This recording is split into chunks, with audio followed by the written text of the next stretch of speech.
हम सबने वो कहानी जी है ना? बिल्कुल जी है। पूरे जोश के साथ जिम की मेंबरशिप लेते हैं, महंगे जूते खरीदते हैं और सोचते हैं कि बस अब जिंदगी बदल जाएगी।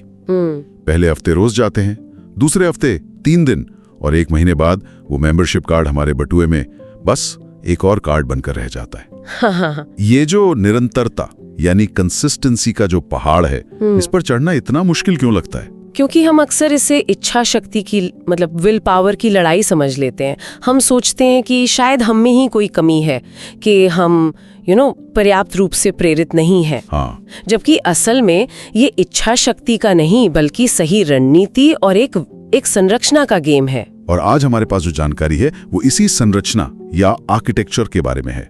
ये सिर्फ कुछ टिप्स नहीं है। नहीं, बिल्कुल नहीं। ये एक पूरी रूपरेखा है कि कैसे फोकस और निरंतरता को बनाया जा सकता है। ठीक वैसे ही जैसे कोई इंजीनियर एक मजबूत इमारत का नक्शा बनाता है। तो आज हम इसी ब्लूप्रिंट की गहराई में उतरेंगे और समझेंगे कि अपनी आदतों की एक मजबूत इमारत कैसे खड़ी की जाए। ये बेहतरीन नजरिया है, क्योंकि ये चर्चा सिर्फ सलाह देने के बारे में नहीं है। सही। बल्कि ये समझने के बारे में है कि हमारे दिमाग का ऑपरेटिंग सिस्टम कैसे काम करता है। इन स्रोतों का सबसे बड़ा दावा यही है कि निरंतरता कोई जादू नहीं है, वो एक आदत है। और फोकस कोई जन्मजात प्रतिभा नहीं, बल्कि एक ऐसा कौशल है जिसे कोई भी सीख सकता है। तो मतलब उम्मीद है। चलिए इस आर्किटेक्चर के पहले और सबसे जरूरी हिस्से से शुरू करते हैं, मतलब इसकी नींव कैसे रखी जाए। ठीक है।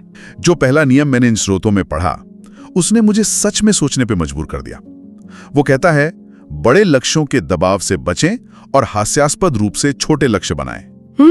ये सुनने में इतना उल्टा लगता है। हम तो हमेशा बड़ा सोचो यही सुनते आए हैं। और यहीं पर ज्यादातर लोग गलती करते हैं। मान लीजिए आपका लक्ष्य है रोज 2 घंटे पढ़ना। ठीक है, तो ये बस शुरुआत करने की जो बाधा है उसे कम करने का एक तरीका है। उससे भी कहीं ज्यादा। हाँ, बाधा तो कम होती ही है, पर इसके पीछे का जो मनोविज्ञान है वो बहुत दिलचस्प है। वो क्या है? जब हम वो 20 मिनट का छोटा लक्ष्य पूरा करते हैं तो हमारा दिमाग उसे एक जीत के रूप में दर्ज करता है। अच्छा। इससे डोपामीन का एक छोटा सा हिट मिलता है, वही संतुष्टि और इनाम वाला एहसास। और मजेदार बात यह है कि हमारा दिमाग एक छोटी पक्की जीत और एक बड़ी अनिश्चित जीत के विचार में ज्यादा फर्क नहीं कर पाता। वो छोटी और पक्की जीत को चुनता है। तो आप हर रोज अपने दिमाग को छोटे छोटे इनाम देकर उसे और ज्यादा करने के लिए ट्रेन कर रहे हैं। बिल्कुल। ये तो कमाल है। मतलब हम अपने ही दिमाग को हैक कर रहे हैं एक तरह से। हाँ, उसे छोटे छोटे काम करने के लिए फुसला रहे हैं। लेकिन यहाँ एक सवाल उठता है। मान लीजिए मैंने 20 मिनट रोज पढ़ना शुरू कर दिया, लेकिन कुछ दिनों बाद ये सवाल आएगा कि मैं ये कर ही क्यों रहा हूँ। मुझे लगता है कि ये छोटे कदम भी दिशाहीन हो सकते हैं अगर मंजिल का पता ना हो। आपने बिल्कुल सही नस पकड़ी है, और यही हमें इस संरचना के दूसरे स्तंभ पर लाता है, एक बहुत ही स्पष्ट क्यों का होना। क्यों? हाँ, ये क्यों ही वो ईंधन है जो आपकी गाड़ी को तब भी चलाता है जब वो शुरू का उत्साह खत्म हो जाता है। सही बात है। ये सिर्फ ये जानना नहीं है कि क्या करना है, बल्कि ये गहराई से समझना है कि क्यों करना है। क्या आप एक परीक्षा पास करके अपने परिवार को एक बेहतर जीवन देना चाहते हैं, या क्या आप एक नई स्किल सीखकर अपने करियर में आगे बढ़ना चाहते हैं? तो ये एक तरह से एक भावनात्मक जुड़ाव पैदा करने जैसा है। निश्चित रूप से। एक मजबूत क्यों आपके लक्ष्य को एक काम से बदलकर एक मिशन बना देता है। मिशन, हाँ। और जब आपका उद्देश्य आपकी भावनाओं से जुड़ा होता है तो अनुशासन बोझ नहीं लगता, वो उस बड़े मिशन को पूरा करने का एक जरूरी और सार्थक कदम बन जाता है। हाँ। बिना एक मजबूत क्यों के इच्छा शक्ति एक ऐसी बैटरी की तरह है जो बहुत जल्दी खत्म हो जाती है। ठीक है, तो नींव मजबूत हो गई। हमारे पास एक छोटा करने लायक लक्ष्य है और इसे करने के लिए एक मजबूत कारण भी है। अब मैं उस 20 मिनट के लिए पढ़ने बैठता हूँ और ठीक 5 मिनट बाद मेरे फोन पर एक नोटिफिकेशन की आवाज आती है और बस सारा प्लान, सारा फोकस वहीं ढेर। हाँ बिल्कुल, मुझे लगता है असली लड़ाई का मैदान तो यही है। हाँ, आज के दौर का ये सबसे बड़ा युद्ध है। हम ध्यान भटकाने वाली चीजों के एक महासागर में जी रहे हैं। इन स्रोतों में एक बहुत शक्तिशाली विचार दिया गया है कि फोकस कोई जादुई शक्ति नहीं है, बल्कि एक मांसपेशी की तरह है, एक मसल की तरह। हाँ, जितना आप इसका इस्तेमाल करेंगे ये उतनी ही मजबूत होगी। और इस मांसपेशी को बनाने का पहला कदम है अपने माहौल को नियंत्रित करना, ना कि अपनी इच्छा शक्ति पर निर्भर रहना। तो आप कह रहे हैं कि बहादुर बनकर उन भटकावों का सामना करने के बजाय कायर बनकर उनसे भाग जाना बेहतर है? एक तरह से हाँ। इसे कायरता नहीं बल्कि स्मार्ट रणनीति कहेंगे। अच्छा। सोचिए, आपके दिमाग के पास हर रोज 100 यूनिट ऊर्जा है। अगर आप 30 यूनिट ऊर्जा सिर्फ खुद को फोन न उठाने के लिए समझाने में खर्च कर देंगे तो असल काम के लिए आपके पास सिर्फ 70 यूनिट बचेंगे। सही बात है। लेकिन अगर आप फोन को दूसरे कमरे में रख दें तो आपने वो 30 यूनिट ऊर्जा को बचा लिया। तो ये अपने लिए काम को आसान बनाना है। बिल्कुल, ये एनवायरमेंटल डिजाइन का सिद्धांत है। मतलब अपने आसपास का माहौल ऐसा बनाओ कि सही काम करना आसान हो और गलत काम करना मुश्किल। इसे फ्रिक्शन या घर्षण का सिद्धांत भी कहते हैं शायद। बिल्कुल, ध्यान भटकाने वाली चीजों के लिए घर्षण बढ़ा दो। अगर आपको सोशल मीडिया की लत है तो अपने फोन से ऐप ही डिलीट कर दो। अच्छा। उसे ब्राउजर से खोलने में ज्यादा मेहनत लगेगी और आपका दिमाग उस आसान रास्ते को चुनेगा जो आपने अपने काम के लिए बनाया है। अपनी जीत के लिए माहौल को पहले से तैयार करें। इच्छा शक्ति को आखिरी हथियार के तौर पर बचा कर रखें, पहली रक्षा पंक्ति के तौर पर नहीं। एग्जैक्टली। ये एक बहुत बड़ा बदलाव है सोच में। तो हमने नींव बना ली, युद्ध के मैदान को अपने हिसाब से तैयार कर लिया। लेकिन हर रोज युद्ध के लिए तैयार होना भी तो थका देने वाला हो सकता है ना। हो सकता है। यहीं पर शायद सिस्टम और रूटीन की भूमिका आती है, जिसके बारे में इन दस्तावेजों में काफी जोर दिया गया है। हाँ, अगर क्यों हमारी गाड़ी का ईंधन है और माहौल सड़क है, तो रूटीन वो इंजन है जो गाड़ी को ऑटो पायलट पर चलाता है। Auto pilot?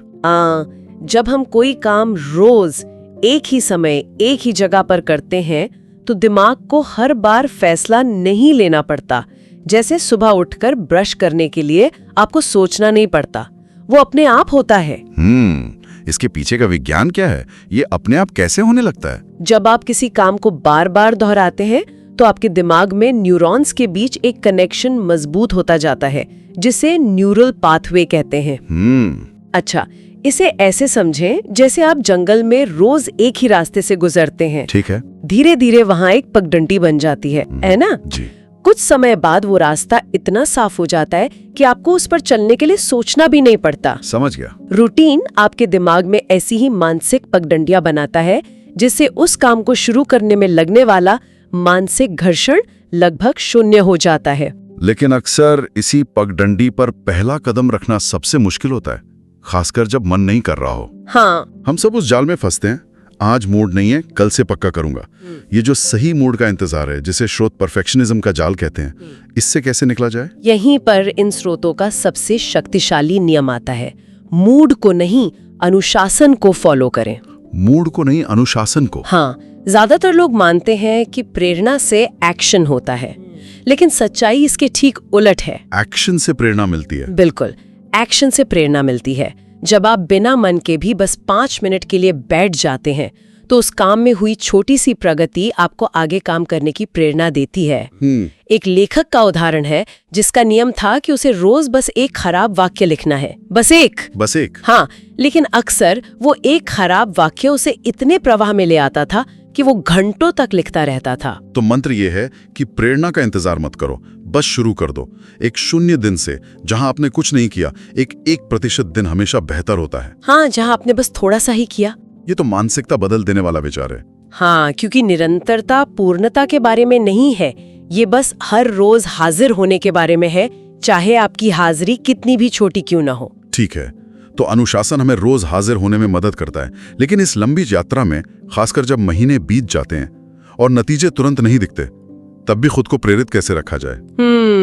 इन दस्तावेजों में प्रगति को ट्रैक करने और खुद को पुरस्कृत करने की बात की गई है, लेकिन क्या इसमें एक खतरा नहीं है? क्या हम आंकड़े जमा करने में इतना उलझ सकते हैं कि मसल काम के आनंद को ही भूल जाएं? ये एक बहुत ही जरूरी सवाल है और यहाँ पर ट्रैकिंग का सही तरीका समझना महत्वपूर्ण है। वो क्या है? लक्ष्य परिणाम को ट्रैक करना नहीं है, बल्कि प्रक्रिया को ट्रैक करना है। प्रक्रिया को? हाँ, कैलेंडर पर हर उस दिन एक X लगाइए जिस दिन आप अपने 20 मिनट के लिए बैठे। आपका लक्ष्य 100 X इकट्ठा करना है, न कि किसी परीक्षा में टॉप करना। अच्छा। जब आप देखते हैं कि आपने लगातार 30 दिन काम किया है, तो वो जो विजुअल प्रूफ होता है ना, वो आपकी पहचान का हिस्सा बन जाता है। मैं एक ऐसा इंसान हूँ जो रोज पढ़ता है। ये आत्मविश्वास देता है। और पुरस्कारों का क्या? क्या चॉकलेट खाने या फिल्म देखने जैसे इनाम सच में काम करते हैं? करते हैं, अगर उन्हें सही तरीके से इस्तेमाल किया जाए। इनाम काम से जुड़ा होना चाहिए और उसे मजबूत करना चाहिए, ना कि उसे भटकाना चाहिए। मतलब? स्रोत में एक छात्र का उदाहरण है जो हर 50 मिनट की पढ़ाई के बाद खुद को 10 मिनट अपना पसंदीदा वीडियो गेम खेलने का इनाम देता था। अच्छा। उसने पढ़ाई को एक काम की तरह नहीं बल्कि एक गेम की तरह बना दिया, जिसके हर लेवल पर एक इनाम था। इससे उसका दिमाग पढ़ाई को एक सकारात्मक अनुभव से जोड़ने लगा। ये बहुत व्यवहारिक सलाह है। लेकिन अब सबसे जरूरी और शायद सबसे मानवीय सवाल पर आते हैं। जीवन हमेशा प्लान के मुताबिक नहीं चलता। आप बीमार पड़ जाते हैं, घर पे कोई मेहमान आ जाता है और आपकी बनाई हुई निरंतरता की चेन टूट जाती है। हाँ, ये होता है। वो एक दिन जब आप काम नहीं कर पाते, वो बहुत ज्यादा निराशा देता है। ऐसा लगता है कि सारी मेहनत बेकार हो गई। उस वक्त क्या करें? उस वक्त जो हम करते हैं वही विजेता और हारने वाले के बीच का असली फर्क तय करता है। कैसे? ज्यादातर लोग खुद को दोष देने के चक्र में फंस जाते हैं। देखा, मैं किसी काम का नहीं हूं, मैं कभी कुछ पूरा नहीं कर सकता। लेकिन इन स्रोतों का सबसे जरूरी संदेश है, एक दिन की चूक असफलता नहीं है। नहीं, असली असफलता है उस एक चूक की वजह से पूरी तरह से हार मान लेना। तो इसे कैसे देखें? इसे एक असफलता के तौर पर नहीं, बल्कि एक डेटा पॉइंट के तौर पर देखें। आपकी चेन टूटी क्यों? क्या लक्ष्य अभी भी बहुत बड़ा है? क्या आपका माहौल आपको धोखा दे गया? क्या हुआ था? ये खुद को कोसने का नहीं, बल्कि अपनी रणनीति को सुधारने का एक मौका है। यहाँ पर लचीलापन यानी रेजिलियंस सबसे बड़ा गुण है। सही बात है। महत्वपूर्ण ये नहीं है कि आप कभी न गिरें, महत्वपूर्ण ये है कि आप हर बार गिरकर उठ खड़े हों। एक मैराथन धावक अगर एक कदम चूक जाए तो वो दौड़ना नहीं छोड़ देता, वो बस अपना अगला कदम सही रखता है। तो अगर इस पूरी चर्चा का सार निकालें तो ये एक मजबूत तस्वीर बनाता है। निरंतरता और फोकस कोई एक जादुई गोली नहीं है। बिल्कुल नहीं, बल्कि छोटे छोटे सोच समझकर उठाए गए कदमों का एक सिस्टम है। ये रोज की छोटी छोटी जीतों का नतीजा है। अगर आप आज बस एक छोटा कदम उठा लेते हैं तो आने वाला कल अपने आप बदल जाएगा। बिल्कुल। छोटे लक्ष्य आपको शुरू करने की हिम्मत देते हैं। स्पष्ट क्यों आपको रास्ते पर बनाए रखता है। नियंत्रित माहौल आपकी ऊर्जा बचाता है। रूटीन काम को स्वचालित बना देता है। हाँ, और ट्रैकिंग आपको प्रेरित रखती है। और सबसे जरूरी, लचीलापन आपको गिरने के बाद फिर से उठने की ताकत देता है। ये सब मिलकर एक ऐसी मजबूत संरचना बनाते हैं जो आपको किसी भी लक्ष्य तक पहुंचा सकती है। यह अपनी आवेगों का गुलाम होने से निकलकर अपने इरादों का आर्किटेक्ट बनने का सफर है। ये एक बेहतरीन सारांश है और ये हमारे श्रोताओं को सोचने के लिए एक बहुत ही दिलचस्प सवाल के साथ छोड़ जाता है। ये स्रोत हमें ये तो बताते हैं कि निरंतरता कैसे बनाई जाए, लेकिन ये एक सवाल अनुत्तरित छोड़ जाते हैं। हमारी अपनी जिंदगी में वो कौन सी एक चीज है जिस पर अगर ये सारे नियम एक साथ लागू किए जाएं तो सबसे बड़ा और सबसे सकारात्मक बदलाव आ सकता है?